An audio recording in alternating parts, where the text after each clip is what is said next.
CM Pushkar Singh Dhami का बड़ा बयान। उत्तराखंड के सभी मदरसों की होगी जांच। जांच के बाद सभी अटकलों पर सरकार लगाएगी विराम।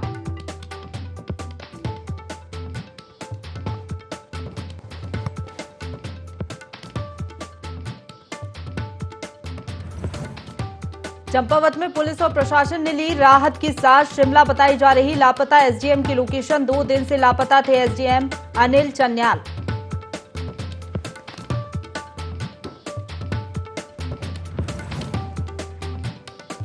गश्त के दौरान खटीमा पुलिस की गिरफ्त में आए सटोरिये। काफी समय से चल रही था सट्टा का कारोबार। लोगों की शिकायत पर पुलिस ने की कार्रवाई।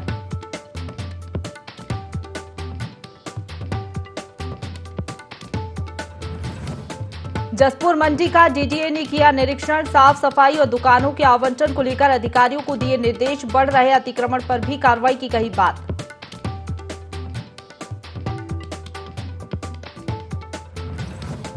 और नैनीताल पुलिस को मिली 15 चीता टीमें। पुलिस अधीक्षक पंकज भट्ट ने किया शुभारंभ। सभी थानों को बांटी गई चीता टीमें।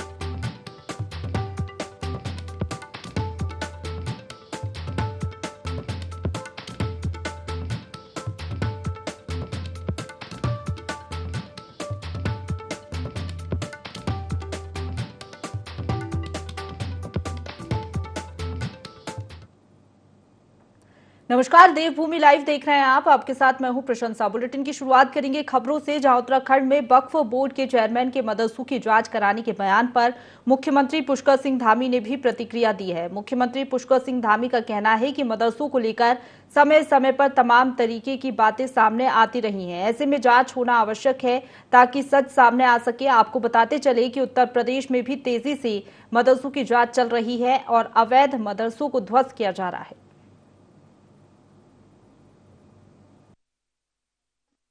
देखिए, बहुत सारी जगह पर मदरसों को लेकर तमाम तरह की बातें आ रही हैं, इसलिए उसका एक बार सर्वे होना बहुत नितांत जरूरी है, जिससे कि सारी वस्तु स्थिति जो है स्पष्ट हो। आगे बढ़ेंगे। उत्तराखंड में सामने आए भर्ती घोटाले के बीच मुख्यमंत्री पुष्कर सिंह धामी ने मुख्य सचिव डॉक्टर एसएस संधू को जरूरी दिशा निर्देश दिए। भविष्य में पारदर्शी और सुचितापूर्ण ढंग से चयन प्रक्रिया की व्यवस्था करने के निर्देश दिए गए हैं, जिससे योग्य युवाओं का चयन हो सके। सीएम धामी ने इस संबंध में उत्तराखंड लोक सेवा आयोग और अन्य चयन एजेंसियों को भी निर्देश दिए हैं। साथ ही आगामी जो भी परीक्षाएं आयोजित की जानी है उनका जल्द विज्ञापन जारी कर चयन प्रक्रिया शुरू करने को कहा गया है। पुलिस रैंकर्स भर्ती परीक्षा के संबंध में भी जल्द कार्रवाई के लिए सचिव को निर्देश दिए हैं।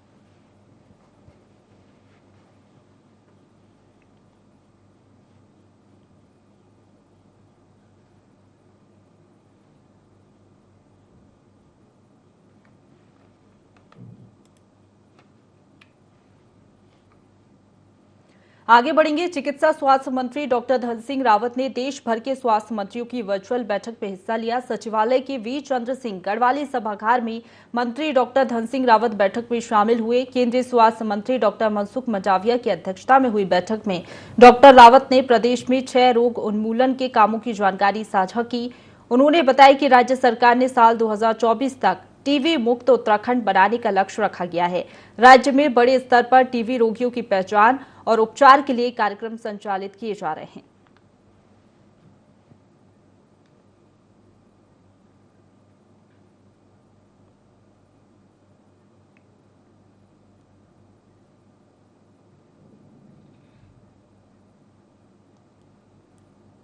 आगे बढ़ेंगे। चंपावत के लापता एसडीएम सदर अनिल चन्याल के शिमला में होने की सूचना के बाद प्रशासन और पुलिस ने राहत की सांस ली है। अनिल चन्याल पिछले 2 दिनों से लापता थे।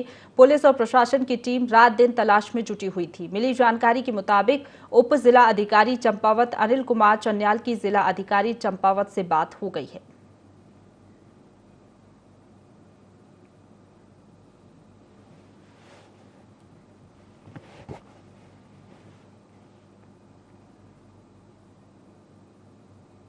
आगे बढ़ेंगे। खटीमा में बाजार चौकी पुलिस ने गश्त के दौरान सट्टा लगाते हुए एक व्यक्ति को रंगे हाथों गिरफ्तार किया है। आरोपी के पास से 8,700 रुपए नकद भी बरामद किए गए हैं। खटीमा कोतवाली एसएसआई अशोक कुमार ने बताया कि सट्टे और अवैध शराब के कारोबार पर अंकुश लगाने के लिए लगातार अभियान चलाया जा रहा है। इस्लामनगर इस क्षेत्र में काफ़ी दिनों से सट्टेबाजी की शिकायतें आ रही थी। इसी शिकायत पर पुलिस द्वारा कार्रवाई करते हुए ये मोहम्मद नबी पुत्र मोहम्मद वली निवासी वार्ड नंबर 5 इस्लामनगर को सट्टा लगाते हुए मई 8700 रुपया नगद और जो सट्टे के जो उपकरण है उसके साथ गिरफ्तार किया गया है। अभियुक्त को 13G एक्ट में मुकदमा पंजीकृत करके जेल भेजा गया। आगे बढ़ेंगे, अगली खबर की ओर बढ़ेंगे, जहां डीजीपी ने उत्तराखंड के सभी जिलों में चीता मोबाइल का शुभारंभ किया है। नैनीताल को भी सभी थानों के लिए 15 चीता मोबाइल मिली है। वरिष्ठ पुलिस अधीक्षक पंकज भट्ट ने जिसका शुभारंभ किया है। भवाली, रामनगर और मुखानी समेत सभी थानों को चीता मोबाइल बांटी गई हैं, जिससे रात्रि में गश्त कर रहे पुलिस कर्मियों को काफी मदद मिलेगी। पुलिस को सतर्क और सुचारू रूप से यातायात के लिए चीता मोबाइल का वितरण किया गया है।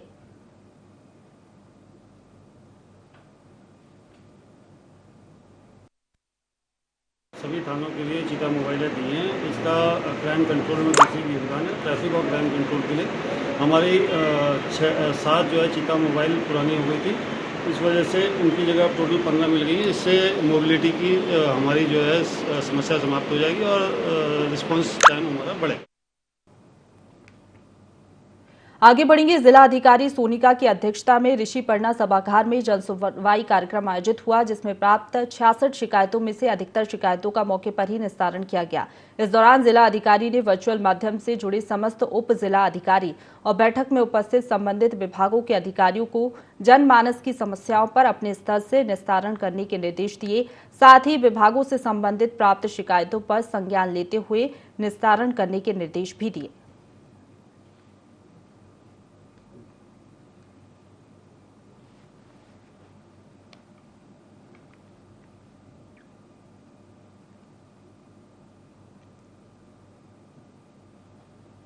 आगे बढ़ेंगे, लोहाघाट में सिंगल यूज प्लास्टिक के खिलाफ छापेमारी अभियान चलाया गया, जिसके तहत राजस्व विभाग की टीम ने बाराकोट और खेतीखान क्षेत्र में दुकानों में छापेमारी की। छापेमारी के दौरान कई व्यापारियों से 50 किलो सिंगल यूज प्लास्टिक जब्त किया गया है।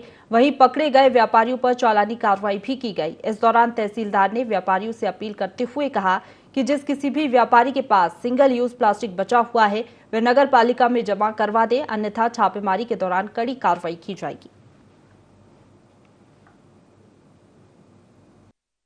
सिंगल यूज प्लास्टिक के मामले में छापेमारी की जा रही है।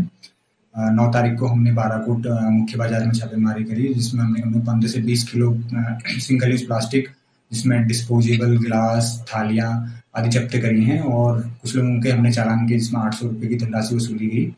और उसके अगले दिन हमने खेतीखान बाजार में छापेमारी करी, जहां से हमने 20 से 25 किलो सिंगल यूज प्लास्टिक जब्त किया है और 4 लोगों के चालान भी किए हैं। और ये छापेमारी लगातार जारी रहेगी और मैं लोगों से अपील करता हूँ, ग्रामीण क्षेत्र के लोगों से भी अपील करता हूँ कि वो सिंगल यूज प्लास्टिक है जिसको एक बार यूज करके फेंक दिया जाता है, उसका उपयोग बंद कर दें। आगे बढ़ेंगे, बाजपुर के सुल्तानपुर पट्टी से बच्चा चोर के शक में पिटाई का मामला सामने आया है। दरअसल 2 युवक खेत किनारे बैठे हुए थे। वहीं मौके से गुजर रही महिलाओं ने दोनों को देख शोर मचाना शुरू कर दिया, जिसके बाद दोनों युवक भागने लगे। वहीं युवक को सुल्तानपुर पट्टी के पास स्कूली बच्चों ने पकड़ लिया और बच्चा चोर समझकर उसकी पिटाई करना शुरू कर दी। वहीं मौके पर मौजूद अन्य लोगों ने युवक की जान बचाई है और उसे पुलिस के हवाले कर दिया है। फिलहाल पुलिस मामले की जांच कर रही है। जनता से निवेदन ये करता हूँ कि इस प्रकार की अफवाहों पर ज़्यादा ध्यान न दे करके आप जो है पुलिस को इन्फॉर्मेशन करें और पुलिस मौके पर आएगी, क्योंकि ये पहले भी इस प्रकार की अफवाहें चली हैं। एक बार जो है छुटिया काट वाला और फिर ये मोन उत्सव वाली घटनाएं, इसमें जो अफवाहें चली थी वो काफ़ी दिनों तक वो भी चलती रही और फिर बाद में जो है ये अपने आप ही समाप्त हो गई है। पुलिस उसके खिलाफ जो है NHA के हमारे पुलिस महानिदेशक महोदय ने भी कल जो है इसमें एक प्रेस कॉन्फ्रेंस की थी, जिसमें उनके द्वारा ये बताया गया कि इस प्रकार का अगर कोई व्यक्ति मिलेगा तो उसके खिलाफ जो है NHA की कार्रवाई की जाएगी। हरिद्वार में त्रिस्तरीय पंचायत चुनाव को लेकर जिलाधिकारी ने समीक्षा बैठक की, जिसमें शांतिपूर्ण तरीके से चुनाव को संपन्न कराए जाने को लेकर सभी अधिकारियों को दिशा निर्देश दिए गए। इस दौरान जिला अधिकारी विनय शंकर पांडे ने कहा कि त्रिस्तरीय पंचायत सामान्य निर्वाचन 2022 संवेदनशीलता की दृष्टि से सभी के लिए चुनौतीपूर्ण है। इसीलिए जिस किसी भी कर्मचारी को जो भी जिम्मेदारी सौंपी गई है उसका निर्वहन गंभीरता के साथ करना सुनिश्चित करें।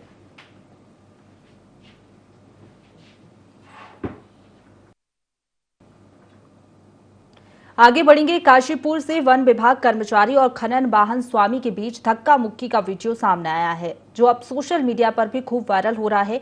वन विभाग की टीम 4 लेन पर ट्रैकिंग करने पहुंची थी। प्राइवेट वाहन से बिना वर्दी के पहुंचे वन विभाग कर्मचारियों ने जब खनन वाहन स्वामी की गाड़ी को रोका, तभी दोनों के बीच धक्का मुक्की हो गई। वाहन मालिकों ने जसपुर रेंज के वन कर्मचारी पर अवैध वसूली के आरोप लगाए हैं, साथ ही बेवजह परेशान करने के भी आरोप लगाए हैं।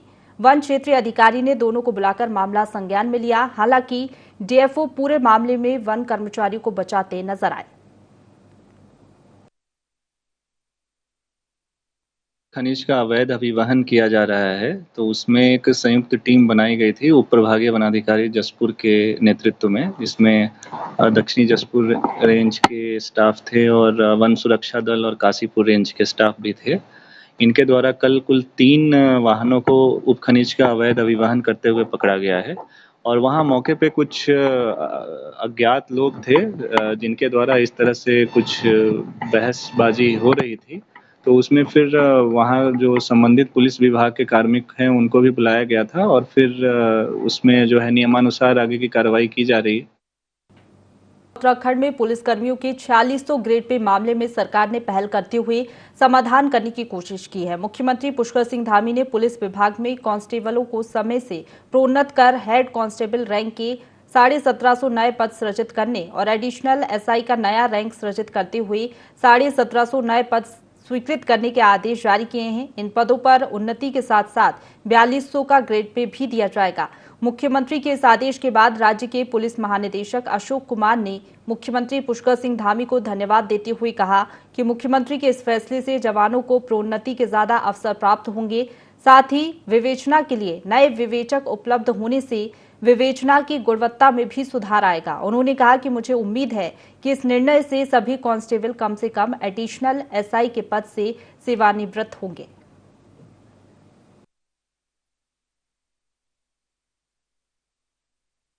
मैं माननीय मुख्यमंत्री जी का बहुत आभारी हूं, जो उन्होंने हमारे जवानों की ग्रेड पे की समस्या का समाधान किया है।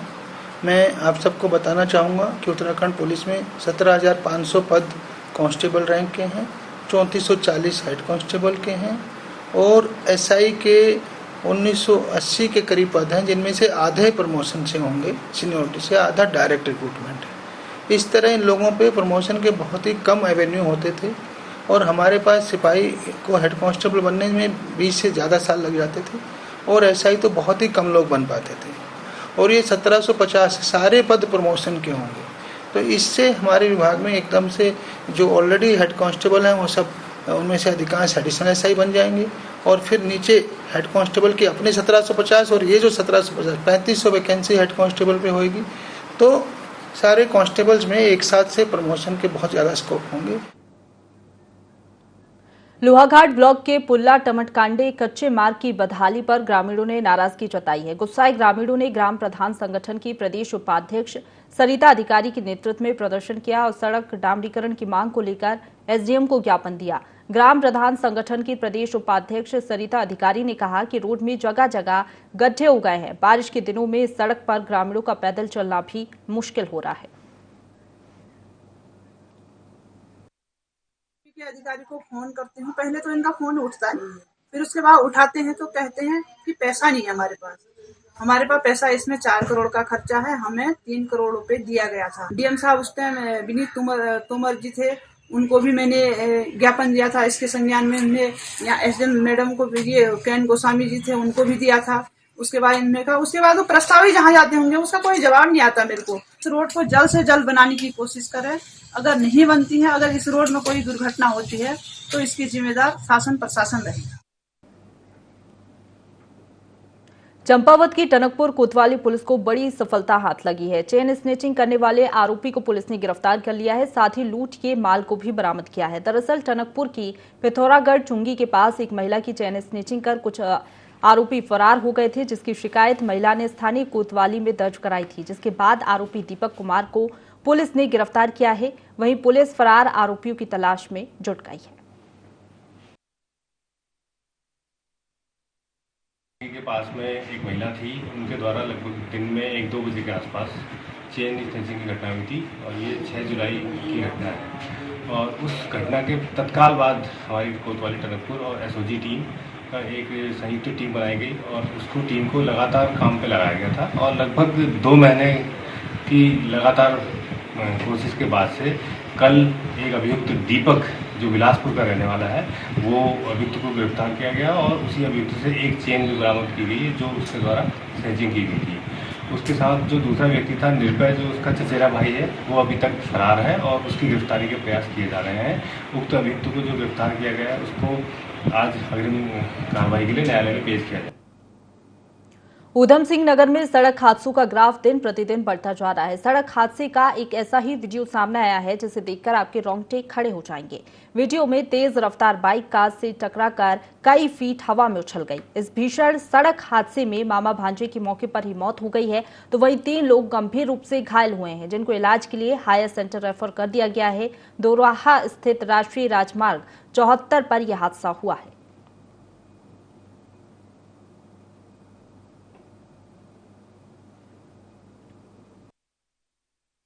व्यक्ति जो है अपनी सिस्टर को उसके 3 बच्चों के साथ छोड़ने के लिए उसके घर जा रहा था। कहीं बाजपुर की तिराई पर वो किसी वाहन से टकरा गया और जो उसमें मामा और भांजे की जो है उसमें डेथ हो गई। वो तिराहा है, वहाँ पर जो है मैंने इस संबंध में एनएच को भी बता दिया है कि उनमें वहाँ पर जेब्रा क्रॉसिंग, ट्रैफिक की लाइट और जो है एक चेतावनी बोर्ड ऐसे तिराहों पर हर जगह पर जो है लग जाएं, जिससे दुर्घटनाएं बच जाएंगी। काशीपुर की मैक्स प्राइड फैक्ट्री में काम कर रहे बाबूराम बीते 3 सितंबर को बॉयलर से एसिड गिरने पर बुरी तरह झुलस गया था, जिसकी इलाज के दौरान मौत हो गई है। गुस्साए परिजनों ने शव को फैक्ट्री के सामने रखकर प्रदर्शन किया और फैक्ट्री प्रबंधक पर सुरक्षा मानकों का ध्यान न रखे जाने के आरोप लगाए हैं। साथ ही मुआवजे की भी मांग की है। वहीं मौके पर पहुंची सीओ वंदना वर्मा की समझाइश के बाद मामला शांत हुआ। पुलिस ने परिजनों को जल्द कार्रवाई का आश्वासन भी दिया है।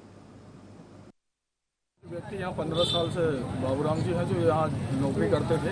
परसों फैक्ट्री में ही इनके साथ घटना घटी कि एसिड यहाँ फैक्ट्री का जो इस फैक्ट्री में यूज़ होता होगा वो उनके ऊपर गिर गया और उनके बाद हालत ख़राब हो गई। उसके बाद ये परिवार उसको मुरादाबाद लेके वहाँ से दिल्ली रेफर कर दिया गया, वहाँ चले गए, उनकी मृत्यु हो गई। घटना है यहाँ पर, ये एक श्रमिक थे फैक्ट्री में, इनका नाम बाबूराम है। ये बॉयलर से जल गए थे। उसके बाद इनको पहले KKR हॉस्पिटल फिर मुरादाबाद और उसके बाद दिल्ली में कंपनी के द्वारा इलाज कराया गया, परंतु आज इनकी मृत्यु हो गई। उसके बाद परिजन इनको वहाँ से एम्बुलेंस से लाए और सीधे इनको रख दिया है। अभी मौके पे पुलिस है, हम लोग उनको कोशिश कर रहे हैं उनको यहाँ से उतारें। आगे बढ़ेंगे। कोटद्वार के गोविंद नगर में खो नदी से पुलिस ने 3 युवकों के शव को बरामद किया है। दरअसल बीते दिनों ही तीनों युवक घर से निकले थे, पर वे लौटकर नहीं आए, जिसके बाद परिजनों की सूचना पर पुलिस ने युवकों की तलाश शुरू कर दी थी। वहीं अब खो नदी के किनारे से युवकों के शव को बरामद कर लिया गया है। पुलिस मामले की जांच में जुट गई है।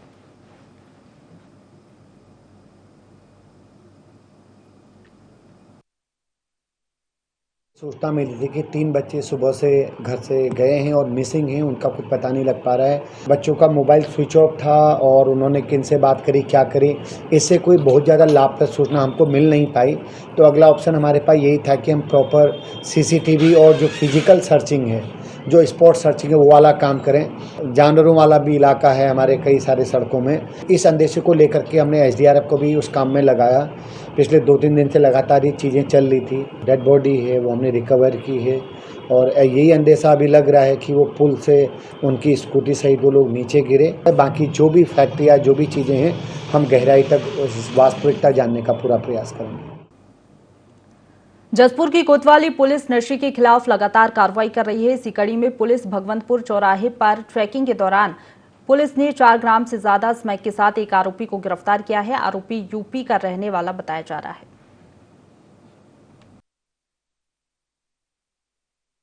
हमारे जो बाजार चौकी इंचार्ज हैं SI श्री कौशल भपनी, उन्होंने अपनी टीम के साथ जब चेकिंग कर रहे थे तो चेकिंग के दौरान भगवंतपुर के पास में एक व्यक्ति जो स्कूटी के साथ आ रहा था बिना नंबर प्लेट की, तो उसका नाम रफीकुद्दीन है, उसे मैं 4.8 स्मैक के साथ में मौके पर पकड़ा गया है। जी हाँ, लगातार बाहर हमारे जो है क्या कहते हैं वरिष्ठ पुलिस अधीक्षक महोदय के निर्देशन में और हमारे सीओ महोदय के निर्देशन में, एडिशनल साहब के निर्देशन में हमारी टीम बनी हुई है। एडीटीएफ की टीम जो थाने में बनी हुई है उसके द्वारा लगातार कार्रवाई की जा रही है और कार्रवाई होती भी रहेगी। इसी बीच देहरादून से बड़ी खबर मिल रही है, जहां उत्तराखंड में जल्द जारी होगा परीक्षा कैलेंडर। उत्तराखंड लोक सेवा आयोग जल्द जारी करेगा कैलेंडर। तो अक्टूबर नवंबर में जारी हो सकता है 3 से 4 परीक्षाओं का कैलेंडर। प्राथमिकता के आधार पर परीक्षाओं का विज्ञापन भी जारी किया जाएगा। राज्य लोक सेवा आयोग के अध्यक्ष राजेश कुमार ने ये जानकारी दी है। देहरादून से बड़ी खबर बता रहे हैं, उत्तराखंड में जल्द जारी होगा परीक्षा कैलेंडर। उत्तराखंड लोक सेवा आयोग जल्द जारी करेगा कैलेंडर। जानकारी के मुताबिक अक्टूबर नवंबर में जारी हो सकता है परीक्षाओं का कैलेंडर। जानकारी ये भी है कि 3 से 4 परीक्षाओं का कैलेंडर जल्द से जल्द जारी होगा। प्राथमिकता के आधार पर परीक्षाओं का विज्ञापन भी जारी किया जाएगा। राज्य लोक सेवा आयोग के अध्यक्ष राजेश कुमार ने ये जानकारी दी है।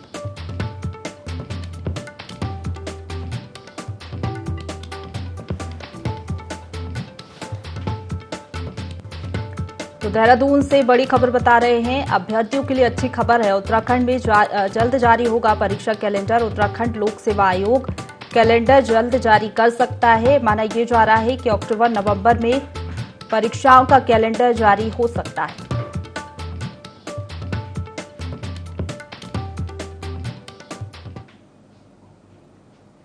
तो देहरादून से एक और बड़ी खबर का रुख करेंगे, जहां मौसम विभाग ने येलो अलर्ट जारी किया है। नैनीताल, चंपावत, पिथौरागढ़, बागेश्वर के लिए अलर्ट जारी किया गया है। हल्की से तेज बारिश के साथ आकाशीय बिजली गिरने की संभावना जताई गई है। तो सभी टीमों को फिर से अलर्ट रहने के निर्देश भी दे दिए गए हैं। तो मौसम विभाग ने येलो अलर्ट जारी किया है बारिश को लेकर। बता दें 4 जिलों के लिए अलर्ट जारी हुआ है। इन 4 जिलों में नैनीताल, चंपावत, पिथौरागढ़, बागेश्वर शामिल हैं। तो हल्की से तेज बारिश के साथ आकाशीय बिजली गिरने की संभावना भी जताई गई है।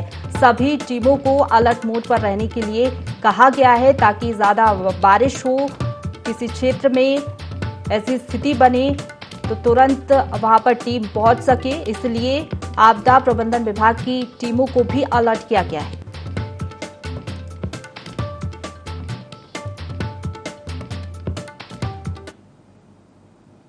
इसी के साथ बुलेटिन में फिलहाल इतना ही। खबरों का सिलसिला लगातार जारी है, आप बने रहिए हमारे साथ।